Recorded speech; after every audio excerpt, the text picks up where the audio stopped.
নমস্কার ভিউয়ার্স, ঈদ বুলের পক্ষ থেকে আপনাদের স্বাগত। ভিউয়ার্স, আজ ভারতবর্ষে নূতন সরকার গঠন হচ্ছে। যারা বিদেশ থেকে দেখছেন আমার প্রতিবেদন, তাদের জন্য বলছি, আমাদের ভারতীয় সময় সন্ধ্যা 7টায়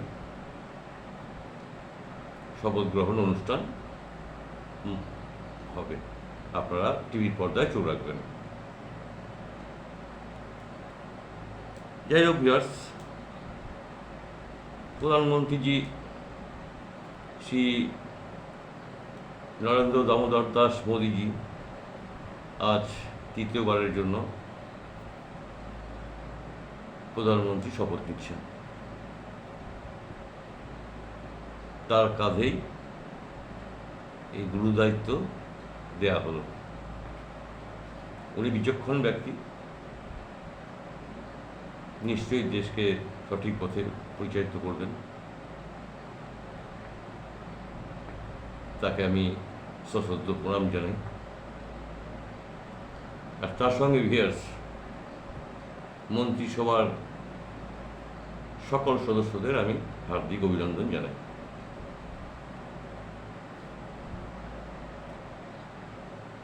নিন, আপনার দায়িত্ব নিন, আপনাদেরকে দায়িত্ব দেওয়া হলো। আমরা কি চাইব ভিউয়ার্স? আমরা চাইব দেশের সুরক্ষা। অন্তত আমি তাই মনে করি। সবার উপরে দেশের সুরক্ষা আপনারা এই আমাদেরকে দেবেন বা ভারতীয়দেরকে দেবেন। আমি গর্বিত, আমি একজন ভারতীয়। আপনারা নিশ্চয়ই আমাদের নিরাপত্তার ব্যাপারটা নিশ্চয়ই ভাববেন। আর ভারত আবার জগৎ সভায় শ্রেষ্ঠ আসন লবে, এই কথাটি আপনাদেরকেই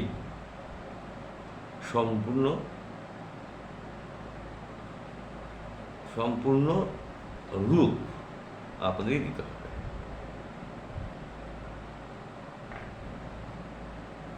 আর শিক্ষিত যারা ছেলে মেয়ে কর্মের জন্য হন্যে হয়ে ঘুরে বেড়াচ্ছে, তার জন্য একটু ভাববেন। তাদের কর্মসংস্থান ব্যবস্থা করতে হবে। এই তো আপনাদের কাছে আর কী চাপা আছে আমার। আপনাদের সবাইকে আমার কনগ্র্যাচুলেশন। সবাই ভালো থাকবেন, দেশ উন্নতির পথে এগিয়ে যাক, এই প্রার্থনা রইল। প্রত্যেকটি মন্ত্রিসভা সদস্যদের আমি সাফল্য কামনা করি। আজ ভিউয়ার্স আর অন্য কিছু টপিক নিয়ে আলোচনা করলাম না। আমি জাস্ট একটা অভিনন্দন বার্তা দিল্লিতে পাঠানোর চেষ্টা করলাম এই প্রতিবেদনের মাধ্যম দিয়ে। আর প্রতিবেদন আমি এখানেই শেষ করছি। সবাই ভালো থাকবেন। প্রভাতী শুভেচ্ছা রইল। Good bye.